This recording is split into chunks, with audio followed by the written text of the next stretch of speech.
Digital 410 Productions proudly presents What's the Scuttlebutt Podcast with your host, Don Abernathy.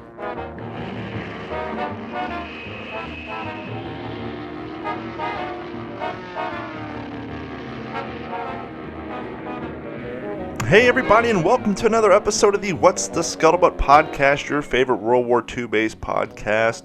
And just a few housekeeping things before we get on with the show. As always, this episode of the What's the Scuttlebutt Podcast is brought to you by our friends at ACT Computers. ACT Computers has been servicing all Southwest Florida since 2004 when it comes to their IT needs. Whether you're a veterinarian clinic, a construction firm, residential user, whether you have networks, servers, tablets, laptops, cell phones, smart TVs, what have you.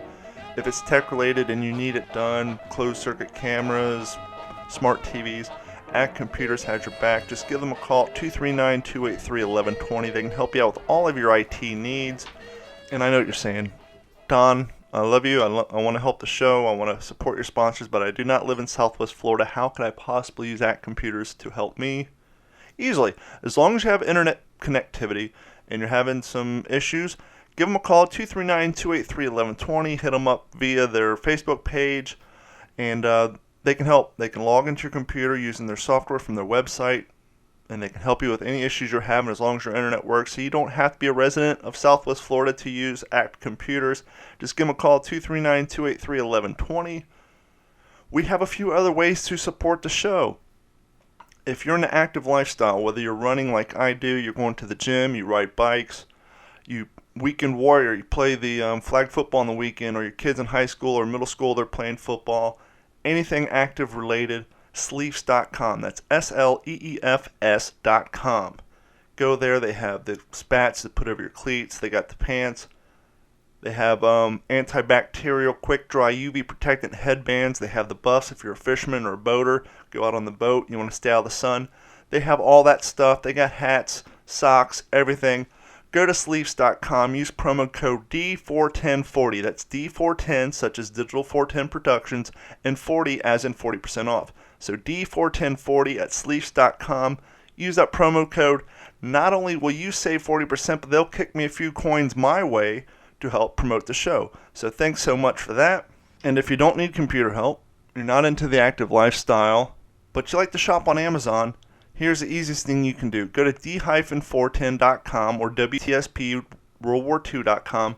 Click on the Amazon link. Save that link in your favorites bar. And from now on, when you go to Amazon on your computer, simply click the link in your toolbar. Do all of your shopping. It won't cost you an extra dime or a nickel or even a penny. Won't charge you anything extra, but they will kick some coins my way to help with the show, to help get us some new equipment, better microphones, better mixing boards, better computers, the whole 9 yards. You want to support the show, you can help us that way. And one last thing.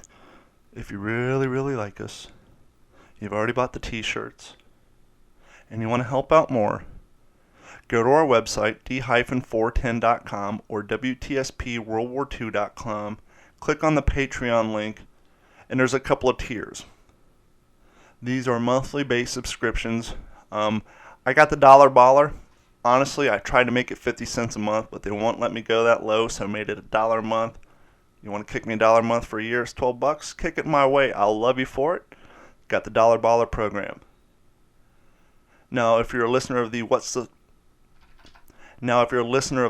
and D-Train show, our original fans we refer to as the OG5 because for the longest time we knew there's only 5 of you listening, but we loved you anyhow. We have the OG5 tier. Ironically, that's only $3.50 a month. You want to show us some love, kick us down $3.50 a month, we'll love you for it. And then we have the t-shirt plan. I believe it's $5 a month for the full year. You buy the t-shirt plan, you kick down the money for the $5 a month. I will send you an email. You tell me what t-shirt you want, what size, and I will send it your way. No extra cost. It doesn't have to be a What's the Scuttlebutt shirt. If you're a fan of Waterman and D-Train show, I'll send you one of their shirts. If you want a What's the Scuttlebutt shirt, I'll send you that shirt. If you want a Digital 410 Production shirt, I will send you that shirt. And I'll also kick some stickers your way as well. So those are the latest ways to support the show, support what we're doing here to help raise money to buy better equipment, make more shows, and get us into the video production side. Thank you for all that. That is out of the way. Without any further ado, on with the interview. Little disclaimer. I just want to get this out of the way. I recorded this interview about a week and a half ago. It was like 7:30 in the morning or 8 in the morning on a Friday. I was still kind of recovering from the heat exhaustion I'd gotten from the previous event. You'll hear me sniffling and sneezing. I do apologize for all that, but the interview came out great, and I'm looking forward to this project, and I hope everybody supports it, and here we go. And joining us on the phone right now, I made a little bit of a reference to it on last week's episode when I was talking about the event we did out at the Fun and Sun. You know, I want to say Sun and Fun, but that's the name of the water lagoon down in Naples. But it is the Sun and Fun event. Barry D. Kirsch, he is a documentarian. He runs Iron Robot Films, and he joins us today to promote a project he's working on. Barry, how are we doing this morning? Doing really good. Really good. Another busy day ahead. That's always a good thing when you got a full schedule. Sometimes it can be a little overwhelming and create anxiety, but I think that anxiety is better than looking at an empty schedule saying, what am I going to do? That's exactly right. It's better to have way too much on your plate than to have an empty plate and an empty cupboard. Before we talk about your project, let's get a little history into you and what you do and how you got there. How did you get into filmmaking and particularly documentary making? It's early. My career has been as an investigative photojournalist. I became a photojournalist at 17 while I was still in high school, and with the Orlando Sentinel-Star back in 1974. And I've been a photojournalist ever since. And after 43 years of traveling around the world covering news events and that type of thing, I got interested in making my own films. And also my knees weren't as good, so I couldn't run as fast as I used to be. And if you can't get to the story first, it's hardly worth going sometime. Sure. Just to roll back a brief second, you said you got started in high school. I'm assuming was through some sort of internship based around a photography class? No. Really? No, I scooped a bunch of photographers and was hired on the spot. Nice. So you just basically had a natural instinct for it? Yes. I've always been interested in storytelling. When I was a little kid, I used to make like my own comic books and things like that about monsters and unusuals, flying saucers and things like that. That's fantastic. You know, it's funny. I think a lot of people who, particularly people who get into the creative side of things, whether it's podcasting, photography, particularly, back in the 60s, 70s, and the 80s, we all had the dream of making our own underground magazine for a while, whatever it may have been. Oh, yeah. A lot of hours spent down at the Kinko's, cutting and pasting long before Photoshop and computers made it all streamlined and a lot easier. I think that's part of the reason why Kinko's had to turn into a FedEx store, because they didn't have all the high school and college kids there trying to push out independent magazines anymore. That and the local band making flyers for their shows, because now that's all done online too. Mm-hmm. And so we're going to fast forward back to where you were. You decided at some point you want to do your own projects and kind of... Yeah. After 43 years, it was about time to retire, especially if I wanted to still be young enough to make feature films and that type of thing. I've worked in the industry shooting stills and things for feature films, but I've always been a storyteller through the news. I wanted to tell my stories, not just news stories. So I made that switch. Well, it makes sense, because I always found, I not only did I do waste, I jokingly told people I wasted 8 semesters of my life learning black and white photography, because now it's all gone and it's all digitized. But one of the other things I did on the artistic side is I enrolled in the drawing classes, because I'm a pretty decent drawer. Mm-hmm. But for me, the hardest thing to wrap my mind around, and what I'm getting to with this statement for leading up to what we're talking about with you, is it was always weird for me to, whenever you're doing something creative, mm-hmm. to being taught, okay, I want you to be creative, but you have to draw this thing, draw it in this parameter of this class and this assignment.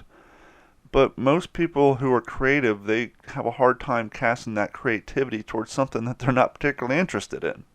Right. Controlled creativity doesn't work well. And so it definitely makes more sense that if you're a creative person and you're wanting to do your own thing, to, if at all possible, to be able to do it under your own umbrella, under your own rules and your own guidelines. Just the key to that is being self-motivated and having a natural work ethic. Because if you want to be creative and do your own thing, but you have a terrible time at staying at task, motivating, and seeing things through to the end, then it probably would behoove you to maybe find someone you can work under who shares sort of a creative idea with you. Right. Mm-hmm. Now, I met you out of Lakeland, Florida, and you're working on a pretty cool project that kind of goes side by side with what I do in the audio version of it. And you're working on a documentary about World War II reenactors. How did that come to be? Well, actually, the documentary is about more than just World War II. Okay. It's about reenacting in general. I've been working with reenactors for over 7 years now in various capacities. I shot all the stills and camera 2 video for a film called Silver Wings Flying Dreams about the Wasps, and that's in worldwide distribution now. And I've run up into reenactors in various capacities at other events and things. And as I've looked at what they do, and this is not just World War II, but Sure. Civil War and Revolution and all these others, even like pioneer villages. Mm-hmm. I see a shared theme, right? And what is also attracted to me to them is, they really live these lifestyles when they're in uniform or costume or whatever. They're really in that mindset of that period in time. Absolutely. And they've done all the research, all the fact checking, all this to make sure that they're as authentic as they possibly can be at that point in their experience. I see that, and I remember the days when I was in school, being educated in history and all this.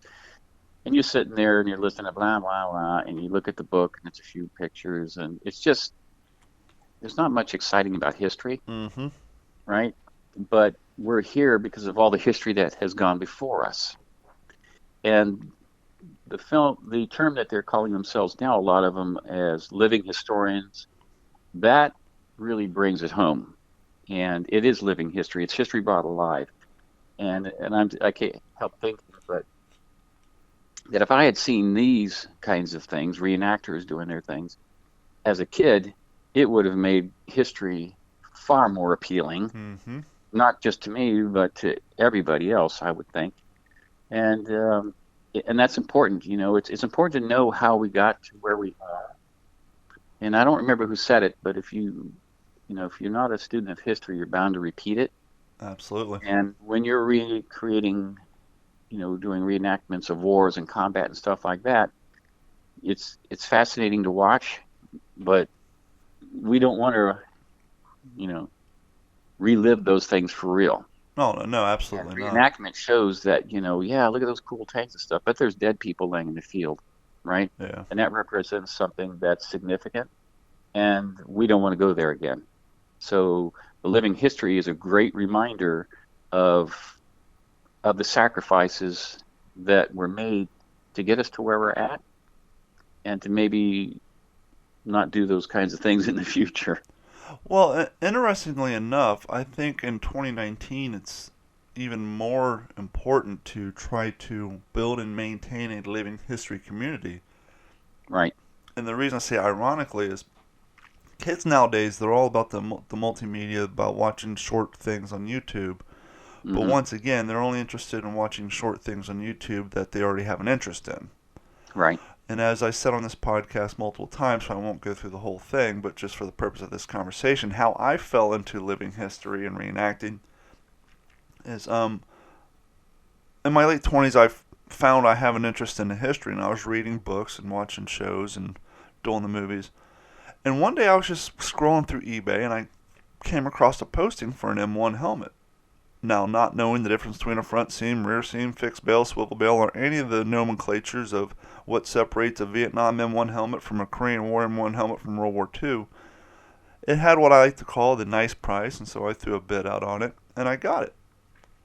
And it turned out to be a front seam, swivel bale, late war helmet with a Vietnam liner, which I quickly replaced the liner for authenticity purposes, and then I just simply set it on the desk in my office. And I noticed that every time someone came to my house, they would pick it up, and their first comment is, "Wow, this thing is heavy." Yeah. And then all of a Oh, sudden, I found myself talking to somebody who 30 seconds ago had absolutely no interest in the history of World War II, talking to me for 5, 10, 15 minutes about how this one object, how heavy it was, how they wouldn't be able to walk miles and miles and miles and live for days and days and days underneath this thing. And something as simple and tangible as having a 2.5 pound helmet sitting on your desk now sparked interest in somebody about history that they didn't have before they walked into that room. And I right. and I thought that was really interesting, and so I basically just started building a impression around that, and 8 years later, here we are.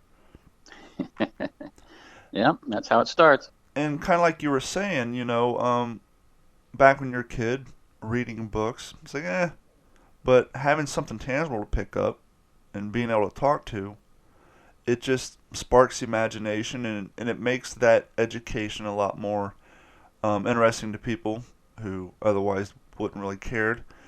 And I think for a lot of people, it's really interesting, and particularly today with how advanced, like a lot of our modern military and police uniforms are, as far as protective gear, and a lot of the, they're lighter, quick dry, more ergonomic. And then what I like to compare that to, particularly when it comes to World War II and D-Day, is I like to tell people our boys landed in France in basically their Sunday best. They had a wool shirt on that they had a tie on, or put a tie on, wool pants that's just like the same wool trousers they would wear to church or to work any day of the week. Their shoes were pretty much the same as they wore back home. The only difference is they put on a helmet, a web belt, and wrapped some leggings around their feet and grabbed the rifle. Yeah, And yeah. so a lot of people are very interested in how basic particularly the GI and the European uniforms were. Mm-hmm. And so I think it's definitely important to not only preserve living history, but make it grow so that we can continue to preserve the history of history. Right. My father flew B-17s during World War II. He was in a bloody 100th bomb Wow. wing. So he knows the absolute horrors of the war because Sure. he experienced a huge amount of it. And then he flew B-52s in Vietnam. And after he saw the WAS film, he looked at me and said, "Well, who's going to remember us when we're gone?" And when he looks at the reenactors, and he said, "It's those people right there. They're the Hmm. ones that are going to remember us when we're gone, and they're the ones that are going to tell everybody else about what we did when we're gone." And he's right. And so that was another bit of inspiration for this project. Yeah, and back to your previous statement about authenticity, that's why amongst the community we all kind of get hard on each other about authenticity standards and what we call, we throw the term FARB around, and sometimes it's a little aggressive and people go about it the wrong way, but we try to police our community as far as the authenticity of people's impressions because the general public, they don't know exactly what the uniforms were, and so when you see somebody they're Hmm. wearing an impression like they're landing on D-Day, but they got some cheapo modern day aviator glasses that they got down at 7-Eleven because they don't like to be out in the sun. It's like, well, that's cute, and yes, pilots did wear aviator glasses, but um, very, very, very, very, very seldomly did you see an infantry soldier wearing them while marching through Yeah. France. And so, yes, I apologize that you have light sensitivity, but you've gone through this effort and energy to make sure your uniform's correct, but then you just go and throw it all away by putting on a pair of $9 sunglasses. Hmm. And then it just makes your whole impression to people who know just look silly and um, not taken seriously. Right. And so, as you've gotten involved into doing this particular project, what's your impression been as far as living historians' willingness to participate in a project, and how the excited level, and how's that been going down for you? Well, when I looked at this project, and reenactors, this living historians have been asking me, when are you going to do a documentary on us? I started looking into it, and I thought, well, there's got to be dozens and dozens of them. And quite frankly, when I take a hard look, there's all kinds of YouTube videos and small productions and a lot of news type things. They're visiting here, so the news crew Mm-hmm. goes out. And that's not the same thing as a comprehensive documentary. No. And it didn't take long to realize why. Is because reenacting has been going on for thousands of years, and it's been going on worldwide. Virtually everything has been reenacted because in days gone by, that was how you got the news, right? Yeah, I mean, that's the most basic form of storytelling. And if you go Right, back to cave dwellings or how the Native Americans would teach their youth about their ancestors was through, right, yeah, they did dances and things like that, but that was their way of expressing and quote unquote reenacting or living history of their ancestors. right. And you'd see like a conquering general from Rome or someplace come back, and they say, "Well, how'd it go?" And then they would reenact some of the battle there, and the people would say, "Oh, okay, so this is how you won." But at the same time, they would see all this carnage there, and reenacting actually changed history because people would see these terrible battles and think, well, maybe we should try a different tact in the future. And so reenacting has actually colored history as time went on, and that's really a significant thing. So it's more than just storytelling. It's storytelling that has a direct impact on the ideas of people and sometimes the conduct of nations. And so it's a very important thing to me. It definitely is to the reenactors, and it's fascinating because it's more than just the military groups. There's pioneer villages. There's people that reenact, showboats on the Mississippi. There's just everything that you can think of in history. Railroad things. There's people that do that. They reenact those people in those places in time.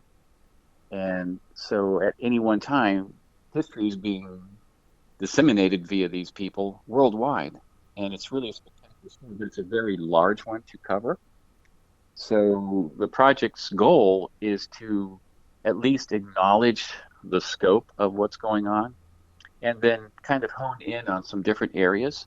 And when the areas that I'm doing, of course, are some conflict things, but also village type things and lifestyle. And the response has been spectacular. I wasn't quite sure what I would get, but it has been spectacular. And in men and women, it's probably almost 50-50 from the response. As many women reenactors contacting me with stories and things like that and how they would like to participate as men themselves.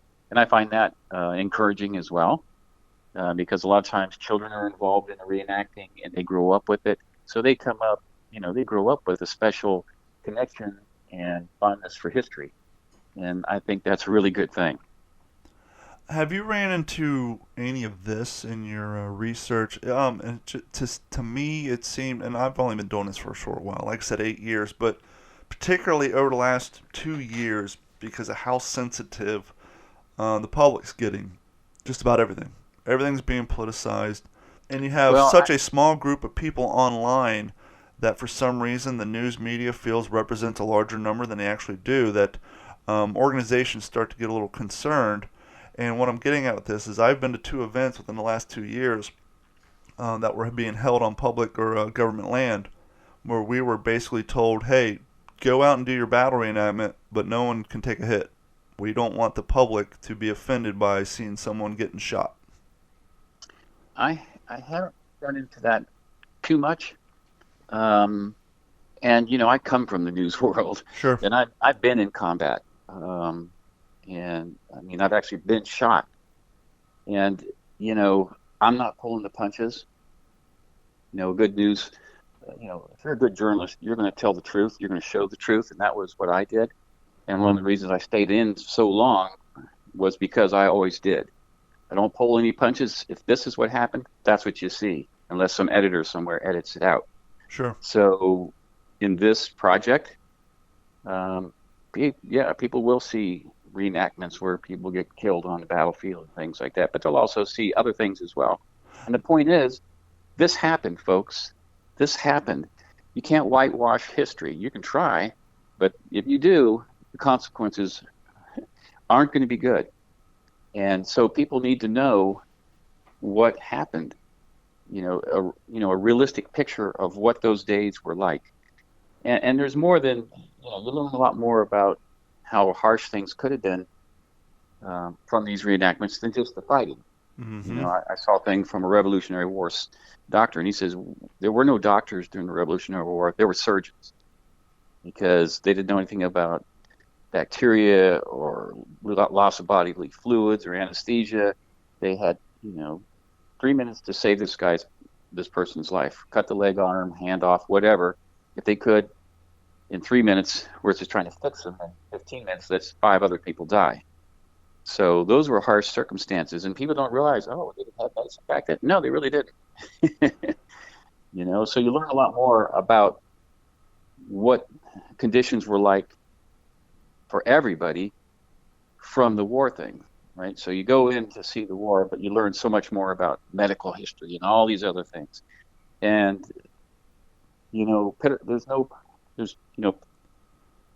political correctness, I think, is really not an honorable term, because it's not correct if you're changing the truth. Absolutely. It's absolutely not correct if you're changing the truth. This is what happened. This is what you're going to see, right? And be prepared to see that. If you really want to know, then we're going to show you. Yeah, because... And guess what? You will be informed where the others aren't. Yeah, because one of the things that, the Hollywood productions of war very seldomly cover, with a few exceptions, Hamburger Hill being one of them, and HBO's The Pacific being one. And then that is the infantryman's battle against their environment. Right. Dysentery, living in the mud, the bugs. The Pacific covered a little bit about, in New Britain and Bougainville, the mud, and just, yes, you have a formidable enemy who's trying to kill you, but when that enemy is not engaging in you, the rest of the time it's you versus your environment. And that's one of the things that a lot of living historians try to portray by, not washing their uniforms so they get muddier. And I've seen a lot of great events, usually up north, where they'll do World War I events, and these guys will spend a whole day just digging trenches or big foxholes, and then just bringing in gallons and gallons of water to make mud, and just literally sit in mud for hours and hours, as uncomfortable and as soggy as it is, but to try to express to the public, hey, once again, you had a battle going on, but when the battle wasn't raging, the war was between you, your environment, and your health. And the enemy was going through the same thing. Mm-hmm. Everybody was suffering. And then on top of the suffering, they shoot at each other. Yeah.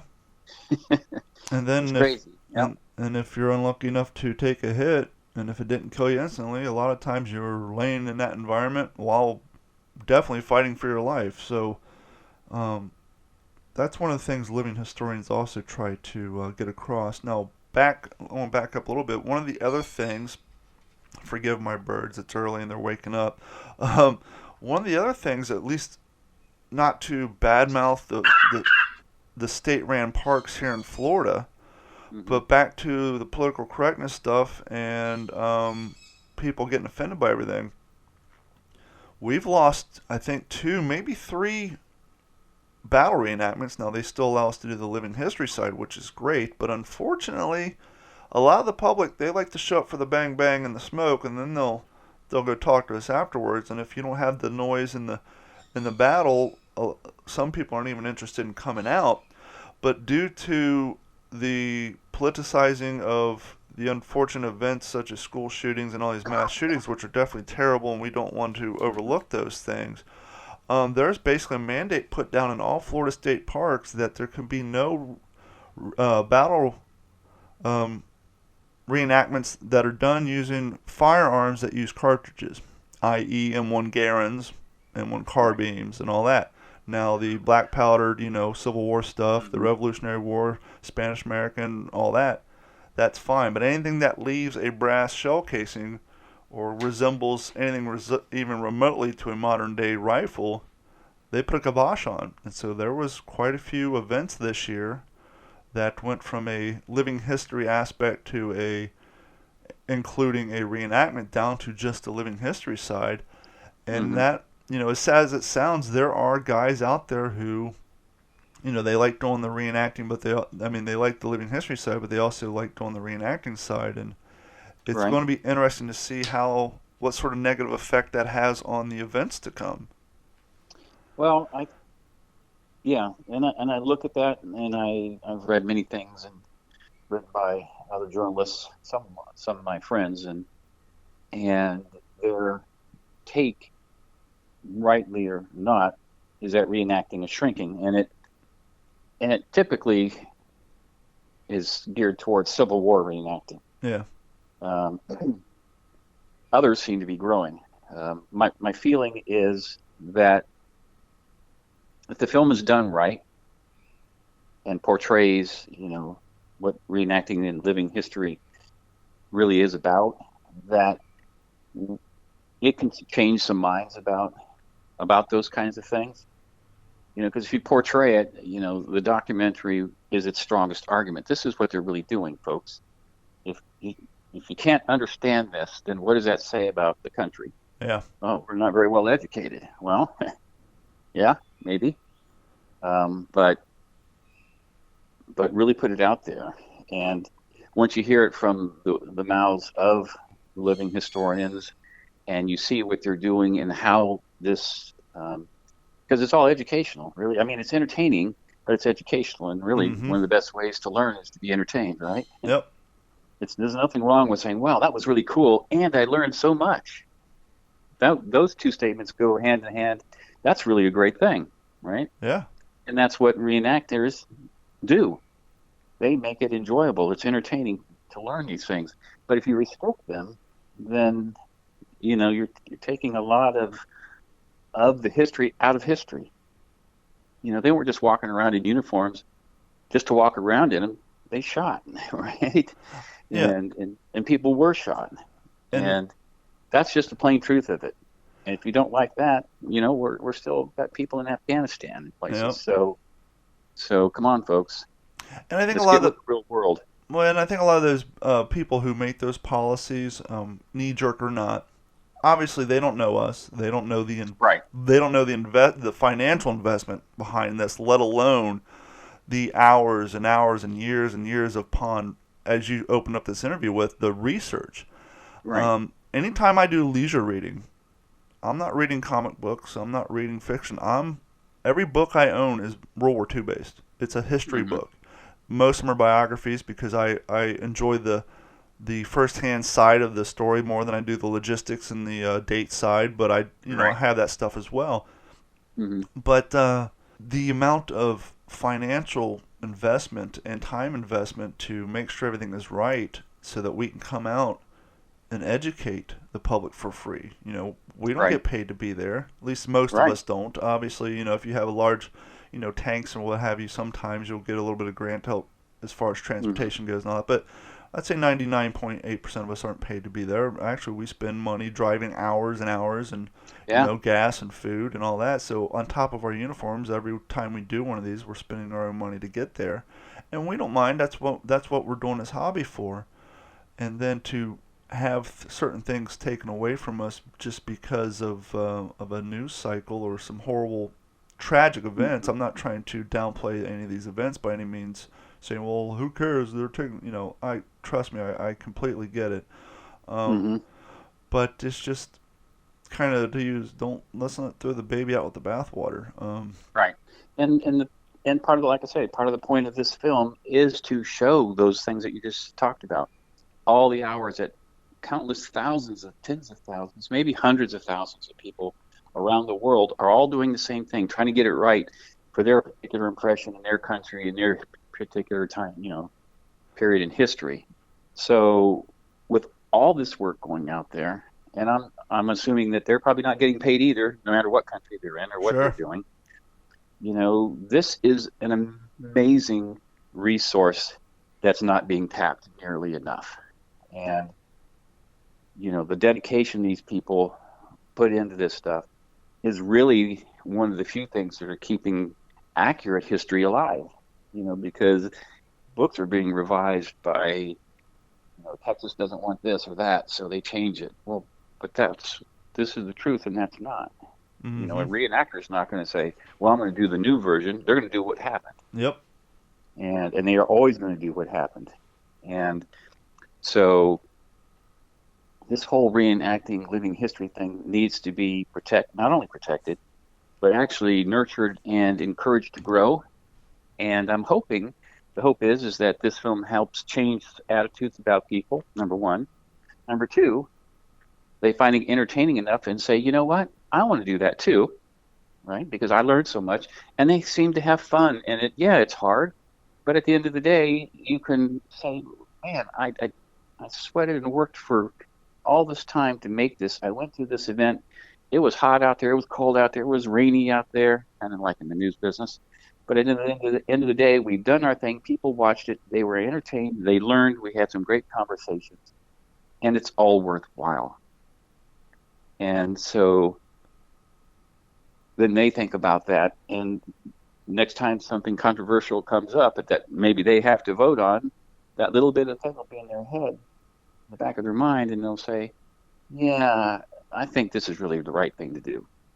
So, you know, like I said, reenactment has literally changed the world over time.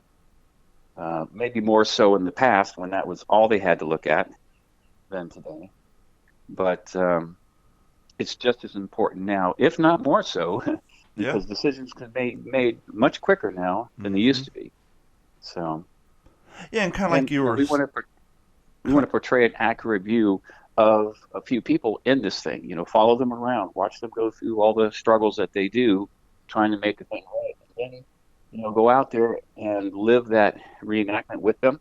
Take the cameras out there. So if they're charging a field, we do that with them. If they're doing something, you know, on a farm or something, fixing a hay thresher or whatever, we're doing that with them. Sure. So we want to portray it as it was with them. Yeah, and kind of back to whether or not this hobby is living, dying, or maintaining size.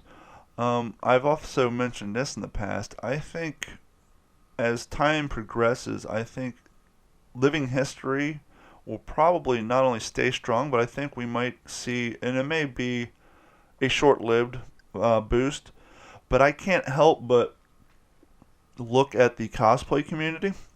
Right. Oh, yeah, that's thriving. Because not only is it thriving, and I give credit to a little show called The Big Bang Theory, because you have an entire generation of kids who grew up that show's been on, 10, 12 years?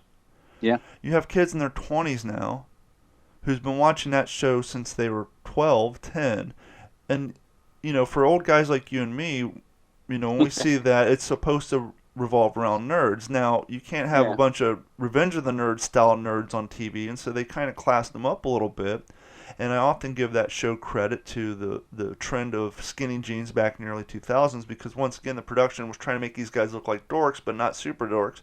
But when you have a generation of kids following these, I give that show credit to the boom of interest in comic books, science, but on that show, those guys were big into cosplay. Now, the writers did it because at that time, cosplay and reenacting both were kind of, by the general public, were frowned upon. Oh, that's goofy stuff. These guys are quote-unquote dressing up and playing army or dressing up to pretend they're Superman.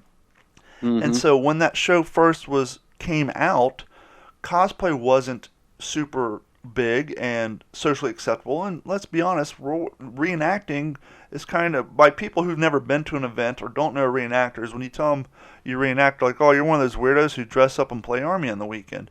Well, I think because of the cosplay thing and because of Big Bang Theory making it so socially acceptable, and now you have a generation of kids who go to cosplay, those ones who have already dressed up as a fictional superhero or comic book person who do have the interest in history side, that's an easier leap for them to make because they've already dressed up as something with, you know, I dressed up as a dragon slayer or whatever. Now it's easier and less self-conscious to just put on an army uniform and go out and tell people about the history that you already know.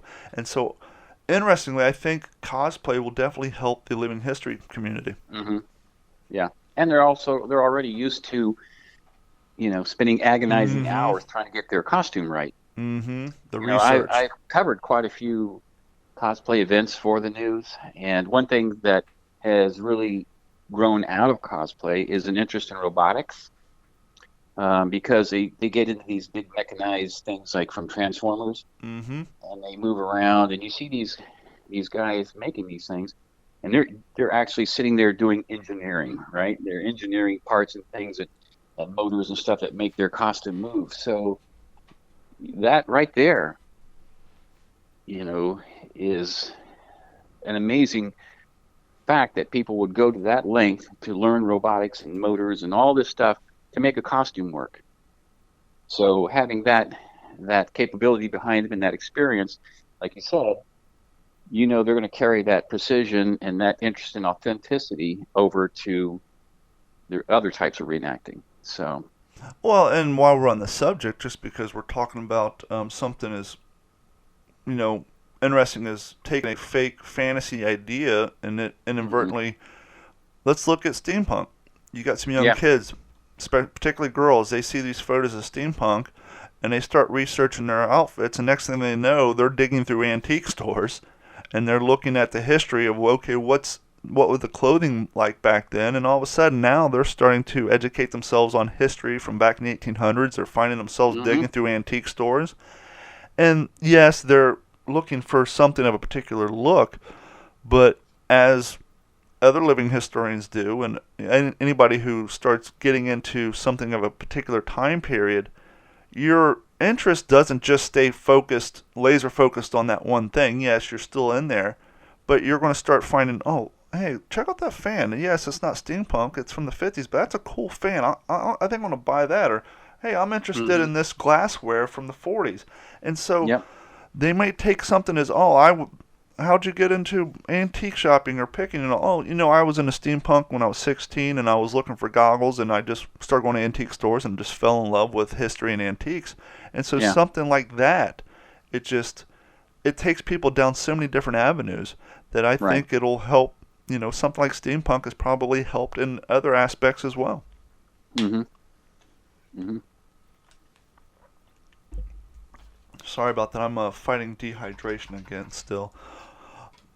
And so I do want to apologize. I wanted to do an interview with you guys for your document. I don't know why I can't say that word this morning. The documentary. Your documentary, but for the first time ever, especially being a Florida reenactor, I was fighting heat stroke at that event, and when you guys were setting up in the tent, I was just laying on the ground, and the whole world was spinning. Mm-hmm. And ironically, here we are talking this morning, and I was out. I did a 10-mile run on Sunday. I did a 4.5-mile quote-unquote recovery run on Tuesday, and then last night at the gym I started getting lightheaded, so I don't know if I'm just not consuming enough water and I'm dehydrated or not, but here we are right now. That's why I keep taking a break, because I keep drinking water because I'm trying to get the room to stop spinning. Mm-hmm. But if at any point you want to set up a time to do an interview, I'll be more than happy to reciprocate. But if anybody's looking for information about you or about Iron Robot Films, where do they go, and where can I see some? Because I see on your website you have a few other projects in the works too. Mm-hmm.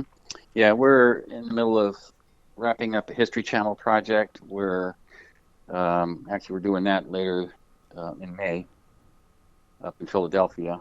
But we have a couple other projects that we're working on. The Forever Tea Party, a short film. The Gallows Lot, which is a docudrama up in West Virginia, and a few other things. But the best place to find out what we're doing and see that is at our website, ironrobotfilms.com, or you can email us at info@ironrobotfilms.com. Now, I don't think we covered it. Is there a working title for this project? Or do you guys have a fixed title? Yes, it's called Dispatches, Stories from the Front, A Reenactor's Life. And while working on this project, before we wrap up, have you primarily been doing Florida, or how far has this project taken you as far as travel? Well, part of this project is made up from film that we've shot in other places. So we've been around the United States. We've done air-to-air photography with World War II aircraft and all kinds of things like that. But to get the scope right, I suspect we will be traveling to some other countries around the world Nice. So you guys are to make still it as early into comprehensive this. as I can. Yeah, it's still very early. Great. Yeah, we're looking at a year and a half more of production. So, Now, but are you guys funding this through traditional ways? You doing the crowdsourcing? How's the funding coming? I mean, if you are well, doing that's something crowdsourcing, that we just started at on, and right now I've been funding it myself. But that's going to change because this is an expensive project. sure. It's a very expensive project, um, and we haven't really put out any funding ideas yet or anything like that. Any way to fund us? Mm-hmm. Um, that's coming, but that will happen. We have one manufacturer that's interested in they're an arms manufacturer. They don't make historic weapons, but they make things for police and that type of thing. And they're interested in it because everybody portrays weapons as bad and bad and Sure. bad. And yeah, they're designed to. Some of them are designed for killing people, but they've hunted with them in the past, like muskets and things, were multi-purpose. And their whole thing is they want the correct version of history out there, and they know that reenactors do it, and they know that as a news photojournalist, I'm going to paint an accurate picture of what I see. So they're pretty much interested in it, and I've had cursory interest from other groups already. It's just that it's so new in the project that we haven't really had time to sit down and explore where they can help us and vice versa. Sure. Well, So, and if and when the project gets to a point where you guys have launched a crowdsourcing campaign and you're wanting to get the word out, please reach out to me. We'll have you back on. We'll kind of sure. update everybody on where the project lays and how they could throw some support your way if it comes to that, and Hmm. we'll get you guys down the road. Iron Robot Films.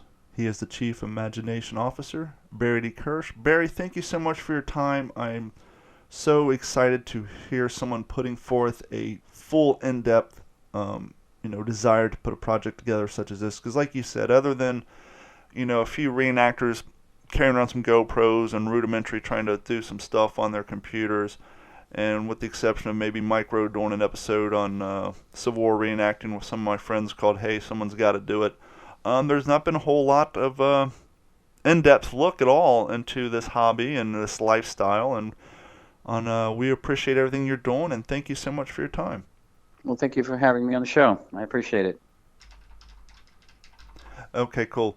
Hey, appreciate it. In all seriousness, though, if you ever want to set up an interview or get any information from me, I will be more than happy to help Oh, yes. facilitate that. And I know you guys were talking to the cat who runs that movie, Memphis Belle, plane, and talking about perhaps Hmm. getting something set up in a hangar and doing some Yeah. more conducive crowd-controlled filming. Um, Yeah. I will definitely be willing to do that. The only downside is that uniform I was wearing that day belongs to John, not John.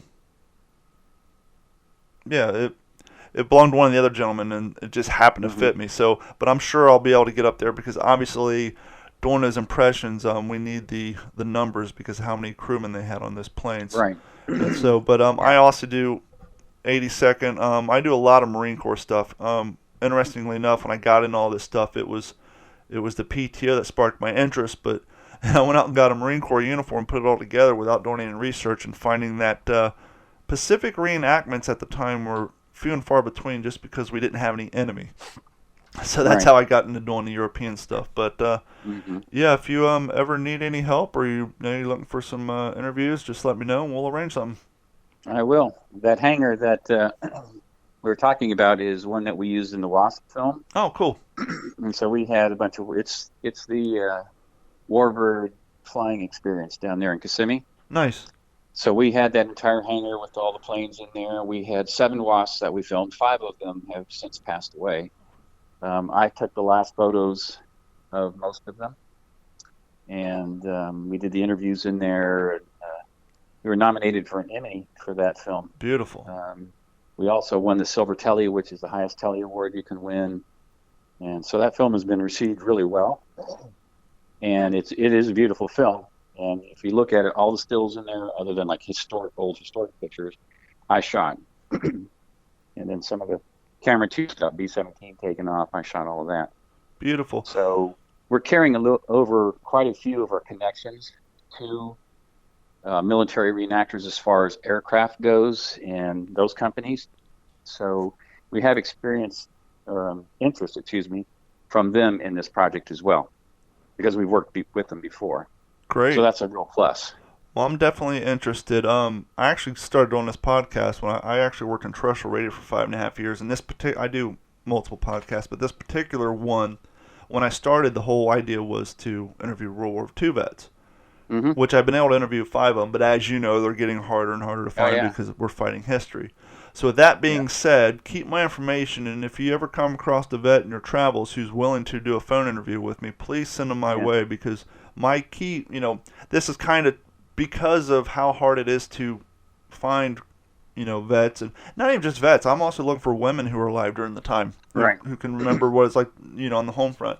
But because of how hard it is, it's kind of transitioned into a living history / World War II podcast. But no, I definitely, my core role is to find those who were there, as I like to call this segment, to do interviews with. So if you come across anybody who was there who's interested to do a phone interview, please send me their information and I'll set it up.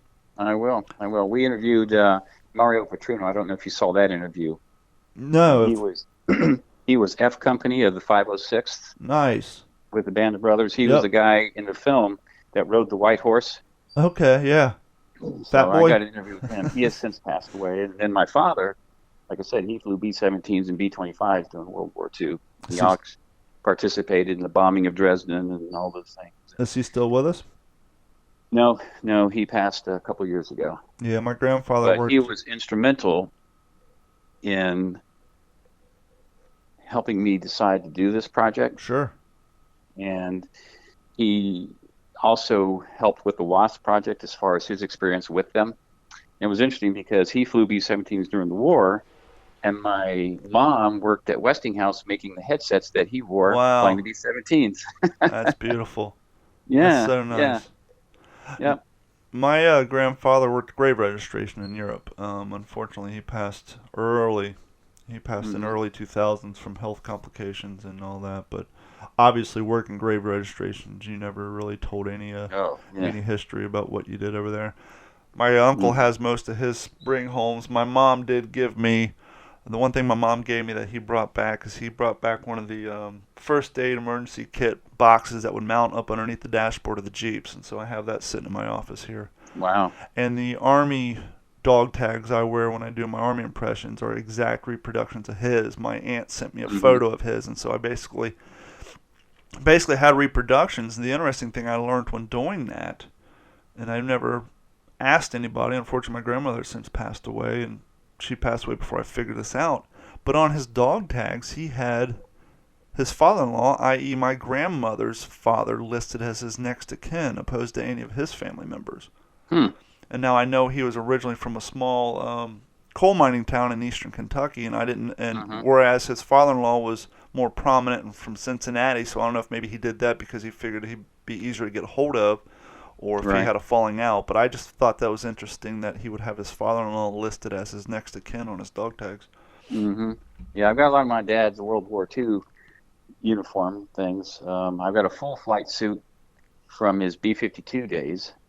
And I also have all the manuals. My dad helped test fly the B-47,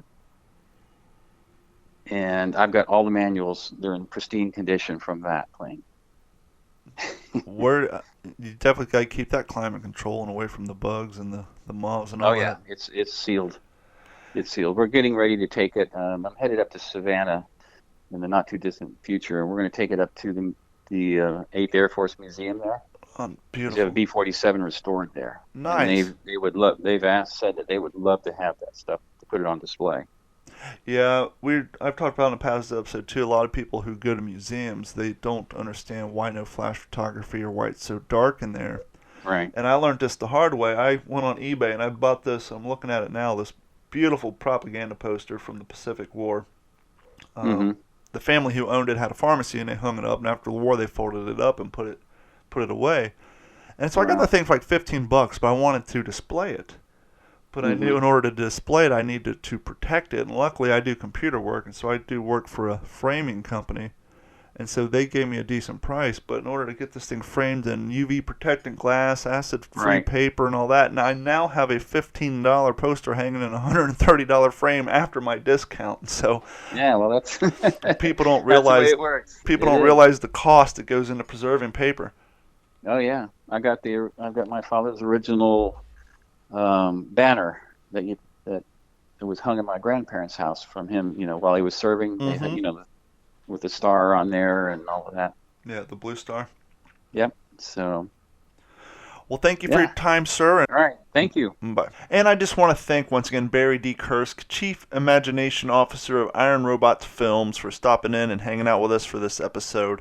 Please go to WTSPWorldWar2.com if you are an iTunes subscriber or if you're listening to this on Stitcher, iHeartRadio, Google Play, all the other outlets. If you are a subscriber where this audio automatically downloads to your device to listen, that's fantastic. But please go to WTSPWorldWar2.com, WTSPWWII.com, and go to the page for this episode. And right there you can find a link to his webpage, Iron Robot Films, and you can also find a link to the Silver Wings Flying Dreams website, which is a cool project that he worked on. And you can see some of the photos. So go to the website, check out his site. If you're interested in perhaps getting some information about this project he's working on or future projects, reach out to him through his website. But Barry, once again, thank you so much, and we got some very cool projects coming in the future.